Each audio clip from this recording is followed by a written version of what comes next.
JEE advanced paper 1 ख़त्म होते ही तुम्हें ये पता चल जाता है कि जो क्वेश्चन तुमने लास्ट के 30 सेकंड्स में हड़बड़ा के अटेम्प्ट किया है, जिसमें तुम इजीली +4 कर सकते थे, बट तुमने पैनिक करके एक ऑप्शन को मार्क किया जिसकी वजह से तुम्हारा वो क्वेश्चन गलत हो गया है एंड तुम्हें -2 की नेगेटिव मार्किंग मिल गई है। जहाँ की तुम उस क्वेश्चन से इजीली +4 कर सकते थे, वहाँ तुमने वो 4 मार्क्स भी लूज़ किए एंड नेगेटिव मार्किंग -2 भी की। दैट मीन्स तुमने अपने स्कोर में से -6 किया है। जस्ट पेपर खत्म हुआ है, टाइमर एंड हुआ है और तुम्हें तभी रियलाइज हो गया है जो तुमने ऑप्शन मार्क किया वो गलत था।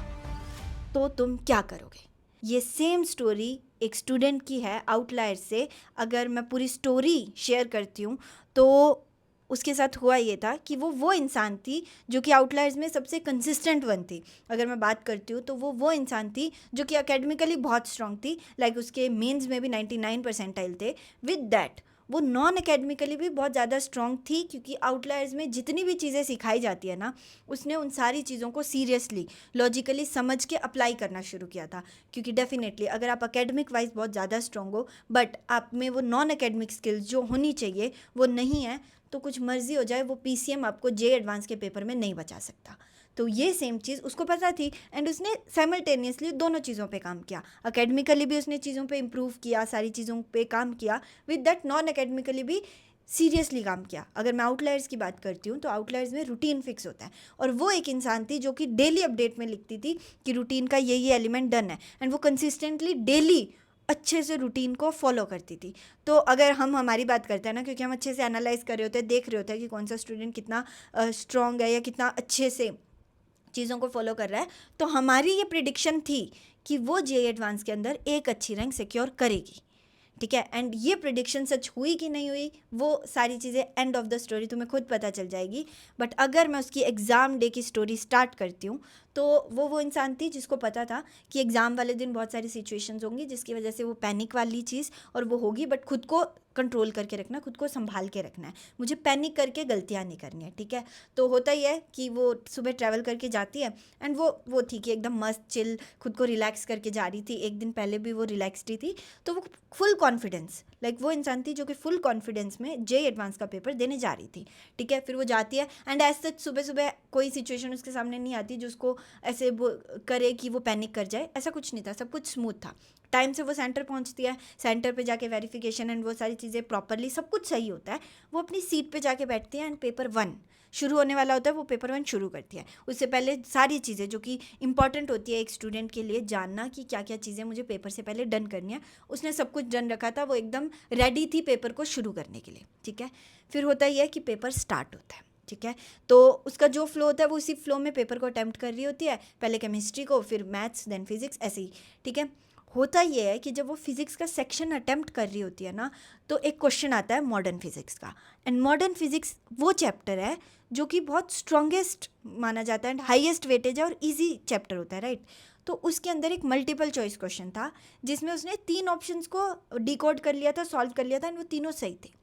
फिर वो फंसती है 4th ऑप्शन में जिसमें कोई तो एनर्जी का रेशो था जो पूछा गया था। तो फिर वो सोच रही होती है, तो वहाँ पे वो एक सही डिसीजन क्या लेती है, वो 4th ऑप्शन में कंफ्यूज्ड थी। ठीक है, तो वो एक बार रुक जाती है एंड वो बोलती है कि मार्क 4 रिव्यू करते हैं, बाद में आके फिर से अटैम्प्ट करेंगे। ठीक है, तो वो एक टाइम पे this is the correct decision, क्योंकि वहाँ पे उसने अपना ज़्यादा टाइम वेस्ट नहीं किया एंड वो नेक्स्ट क्वेश्चन पे चली गई। बट होता ये है कि वो पूरे पेपर में वो क्वेश्चन उसके बैक ऑफ द माइंड चल रहा होता है, क्योंकि उसको पता है कि वो वहाँ से +4 इजीली उठा सकती है। ठीक है, तो वो बैक ऑफ द माइंड चल रहा होता है और उसको ये भी पता होता है कि वो क्वेश्चन है जो कि शॉर्ट मार्क्स देगा, इसलिए वो सारी चीज़ें कंप्लीट करती है। पहले राउंड 1 की सॉल्विंग, फिर राउंड 2 की, एंड लास्ट में वो उस क्वेश्चन पे वापस जाती है उसको सॉल्व करने के लिए। एंड उस टाइम पे उसके बाद बहुत ऐसे लिमिटेड टाइम होता है 1-2 मिनट का, बट उसके माइंड में पता नहीं क्यों वो कॉन्शियसली दिमाग में बैक ऑफ द माइंड होता है कि नहीं +4 चाहिए, मुझे तो क्वेश्चन करना ही है, मुझे 4th ऑप्शन के लिए क्लैरिटी चाहिए कि ये ऑप्शन है कि नहीं है। क्योंकि वो एक तरीके से कन्फ्यूज थी कि यार है आंसर आना चाहिए, रेशो तो ये आएगा, बट उसको एग्जैक्टली सॉल्व करके वो चीज़ मिल नहीं रही थी। तो वो इस चीज़ के लिए थोड़ी सी कंफ्यूज्ड थी, इसलिए वो वापस जाती है। वो लास्ट के 2 मिनट में उस क्वेश्चन को दोबारा अटैम्प्ट करती है, जहाँ पे उसने जो 3 ऑप्शंस मार्क किए थे वो सही थे। अब वो 4th में कंफ्यूज्ड थी कि आंसर होगा कि नहीं होगा। तो होता ही है कि जब वो फोर्थ ऑप्शन को सॉल्व कर रही होती है, लास्ट में सिर्फ 30 से 15 सेकंड्स बचते हैं एंड उसको मतलब इंट्यूशन होता है कि आंसर हो सकता है, एंड जैसे ही टाइमर ऑफ होने वाला होता है वो उस ऑप्शन को मार्क कर देती है, एंड जैसे ही पेपर खत्म होता है उसको जस्ट उस पॉइंट पर रियलाइज़ होता है कि वो आंसर नहीं था। पॉइंट इज़ कि उसने मार्क किया, टाइमर खत्म हुआ और सब खत्म, और उसको तभी पता भी चल गया कि ये गलत है। लाइक वो जो चीज़ रिलेट करने का सोच रही थी वो जस्ट तब क्लिक करती है जब उसने आंसर मार्क कर दिया, एंड उसे उसी पॉइंट पे जैसे ही पेपर ख़त्म होता है ये रियलाइज़ हो जाता है कि वो इजीली +4 कर सकती थी क्योंकि ऊपर वाले 3 ही आंसर थे, पर उसने हड़बड़ा के पैनिक करके बहुत ज़्यादा कॉन्शियसली मार्क्स के बारे में सोच के उस ऑप्शन को मार्क करके गलती कर दिया, एंड वो चीज़ उसको उस टाइम पे बहुत हर्ट करती है। एंड ये हमेशा हर साल होता है कि पेपर 1 के जो इमोशंस होते हैं वो कैरी फॉरवर्ड होते हैं पेपर 2 में, क्योंकि वो डर आ जाता है कि अगर पेपर 1 में गलती हुई है तो पेपर 2 में हो गई तो। एंड फिर होता ही है कि वो इंसान से जो गलती होती है उसको रियलाइज़ हो जाता है और वो बाहर जाती है, एंड उसके बैक ऑफ द माइंड वही चीज़ चल रही होती है कि ये मैंने क्यों किया, लाइक मैं इतनी लालची उस टाइम पे क्यों हो गई कि मैं पार्शियल मार्क्स को छोड़ के नेगेटिव मार्क्स लेके आ रही हूँ, एंड -6 तुम्हें पहले पेपर में ही पता चल जाता है कि तुमने इतना बड़ा लॉस खुद का कर लिया। फिर होता ही है कि ब्रेक का टाइम चल रहा था, वो खुद को देखो नॉन एकेडमिकली स्ट्रांग थी वो इंसान, तो उसको पता था कि उसने हड़बड़ा के एक डिसीजन लिया, बट उसको ये भी पता है कि इस वजह से मेरा पेपर 2 ख़राब नहीं होना चाहिए। तो फिर वो क्या करती है, वो पूरे ब्रेक में खुद को रिलैक्स करने की कोशिश करती है कि इट्स ओके, अब वो गलती हो गई, उसको चेंज नहीं कर सकते, बट वो रिग्रेट था उसके बैक ऑफ द माइंड, वो परेशान हो रही थी, ठीक है, एंड स्टिल वो खुद को बोलते हैं ना कि संभालने की, समझाने की बहुत कोशिश कर रही होती है कि कोई बात नहीं, पेपर 2 में नहीं ये चीज़ रिपीट होने देंगे। एंड उसके साथ साथ एक चीज़ थी जो कि आउटलायर्स में हम सिखा रहे होते हैं, बता रहे होते हैं कि देखो पेपर 1 से जो भी चीज़ें तुम्हें पता चल रही है ना कि तुमने ये गलती किया, तुम उन गलतियों को एज ए लर्निंग पेपर 2 में लेके जाओ, ना कि एज ए रिग्रेट। तो वो चीज़ खुद को समझा रही थी, बट ऑब्वियसली उस टाइम पे, उस स्ट्रेस में, उस प्रेशर में तुम्हारे साथ कुछ भी होगा, वो अगर तुम्हें अभी एक्स फील हो रहा है ना, तो पेपर वाले टाइम उसका स्ट्रेस तुम्हें 10x फील होगा, एंड इस वजह से वो अपना पेपर 2 ख़राब कर सकती है, ठीक है। तो अभी स्टोरी में ये है कि उसका ब्रेक चल रहा है एंड पेपर 2 स्टार्ट होने वाला है, एंड उसके बैक ऑफ द माइंड में नेगेटिविटी है। तो होता ही है कि पेपर 2 का टाइम आता है, वो पेपर 2 स्टार्ट करने जाती है, एंड फिर लाइक जब ये इसकी चिट्ठी आई थी ना, जब ये पूरी स्टोरी उसने शेयर की थी हमारे साथ और हम पढ़ रहे थे, तो पूरा लग रहा था कि पेपर 2 ख़राब हो गया होगा, क्योंकि बहुत सारे लोगों का होता है, एक तो एनर्जी नहीं होती है पेपर 2 में, एक होता है कि पेपर 1 का इम्पैक्ट आ रहा होता है। तो हमें लग रहा था जैसे जैसे मैं पढ़ रही थी वैसे ही, तो होता फिर ये है कि पेपर 2 स्टार्ट हो जाता है, एंड वो सोच के जाती है कि पेपर 2 में चीज़ें बेटर करने की कोशिश करेंगे, बट सोच के जाना एंड होना सारी चीज़ें डिफरेंट होती है। बट उसमें एक ये तो था ही कि उसको रिग्रेट वाली चीज़ें थी, बट उसके साथ सेकंड सिचुएशन जो उसके सामने आती है वो ये कि उसको जैसे ही वो पेपर 2 में जाती है उसको भयंकर नींद आने लग जाती है, एंड उस नींद की वजह से इतना बड़ा इनर्शिया होता है ना कि उससे question end to end solve ही नहीं हो रहे। तो उसका फ्लो ये रहता था कि वो स्टार्ट केमिस्ट्री से करती थी, अपने स्ट्रॉन्गेस्ट सब्जेक्ट से उसने स्टार्ट किया, और क्या कर रही थी, वो क्वेश्चन पढ़ रही थी, उसको पता है कि सॉल्व हो सकता है, बट उसने सोचा कि राउंड 2 में करेंगे, ठीक है, टाइम ले सकता है, और ये हो क्यों रहा था, क्योंकि उसको नींद आ रही थी, उसका दिमाग काम ही नहीं कर रहा था। तो वैसे नेक्स्ट करती है, नेक्स्ट करते जाती है, सारे क्वेश्चंस को मार्क फॉर रिव्यू करती है, एंड ऐसे करते करते वो क्वेश्चन पढ़ रही है, उसको पता हो जाएगा, बट ना तो माइंड साथ दे रहा है, ना क्वेश्चन सॉल्व करने का मन कर रहा है, वो नेक्स्ट करते करते पूरा केमिस्ट्री का पेपर ख़त्म हो जाता है, एंड उसको रियलाइज़ होता है कि उसने 1-2 से ज़्यादा क्वेश्चन अटैम्प्ट ही नहीं किया। जहाँ पे उसके स्ट्रॉन्गेस्ट सब्जेक्ट से उसको ज़्यादा मार्क्स उठाने हैं, वहाँ पे सिर्फ उसने 2-3 क्वेश्चन अटैम्प्ट किए, एंड वो चीज़ उसको हिट करती है कि ऐसे क्या कर रही हूँ मैं, मुझसे क्वेश्चन क्यों नहीं हो रहे। फिर वो क्या करती है, वो फिर से स्टार्ट करती है पेपर, फिर से सेम चीज़, इतना बड़ा इनर्शिया, इतनी ज़्यादा नींद कि वो क्वेश्चन स्टार्ट कर दे रही है कि हाँ ये होगा, बट उसका फाइनल आंसर आ ही नहीं रहा है,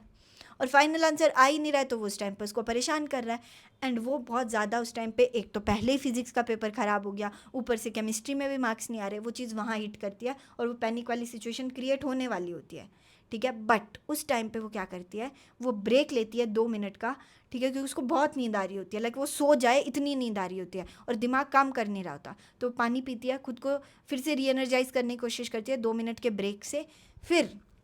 होता ये है कि उसने ब्रेक लिया, खुद को री एनर्जाइज किया, आफ्टर दैट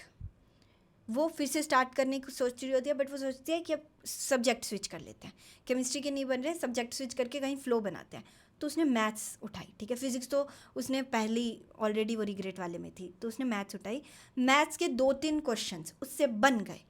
और वो भी सिलेक्शन ऑफ क्वेश्चन है, ऐसे नहीं लगातार 1 2 3 नहीं, 2-3 क्वेश्चन उसने सिलेक्ट किए और वो बन गए। एंड जैसे ही वो बने फ्लो बना, और फ्लो बनते ही सबसे पहले तो वो नींद उड़ी, क्योंकि ब्रेक लेते ही पूरी नींद आ रही है, तुम्हें वो इनर्शिया तोड़ना है। इनर्शिया उसने तोड़ा, उसने फ्लो बनाया, उसका फ्लो सेट हुआ, फिर वो केमिस्ट्री पे आई। एंड उसके बाद उसके केमिस्ट्री के जो क्वेश्चन उसको पता थे कि बन जाएंगे, वो सारे क्वेश्चन बन गए,